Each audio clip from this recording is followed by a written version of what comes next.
Napenda kutoa wito kwa wananchi wote wa mkoa wa Singida na hususani hasa watu wa Kitopeni kwa kuonyesha furaha ya mradi wetu huu mkubwa wa ukarabati wenye fursa mbalimbali hasa kwa wanakijiji na pia kwa taifa kwa ujumla. Asanteni. Nichukue nafasi hii kumshukuru Mheshimiwa Rais wetu Dr. Samia Suluhu Hassan kwa kutuletea mradi huu wa maboresho ya reli yetu ya zamani, reli ya kati MGR. Reli hii kwa sisi watu wa Itigi imekuwa ina historia kubwa sana.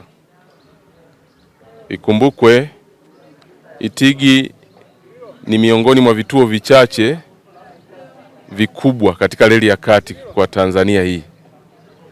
Kwa hiyo sisi wa Itigi tunaishukuru serikali kwa kuja na mradi huu wa maboresho ya reli hii ambayo tunaamini itasaidia kwanza usafiri wa uhakika kwa wananchi wetu, lakini pili usafirishaji wa mizigo ambayo sisi tunazalisha.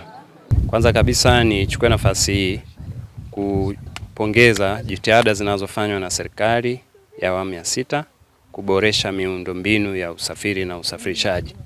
Tumepokea mradi huu wa uboreshaji wa reli ya zamani meter gauge railway ambayo kwa hakika ni ya miaka mingi, na kupitia mradi huu wa uboreshaji wa hii reli kuna faida mbalimbali. Mojawapo ikiwa ni kupunguza ule muda wa kusafiri kutoka eneo moja kwenda eneo jingine. Sisi kwa kweli wakina mama tunashukuru sana. Huu mradi utakapokuwa umekuja, kwanza tutapata fursa nyingi. Tutaweka vibanda vidogo vidogo, tutapika uji, tutapika makande.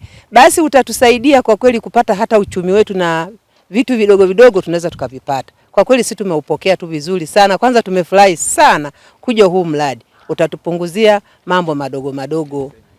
Kwa kweli tunashukuru sana. Hatuna mengi bali tunamshukuru na wakandarasi, tunawashukuru, tunawatakia uongozi mzuri na tunawatakia kazi njema kwa upendo na amani.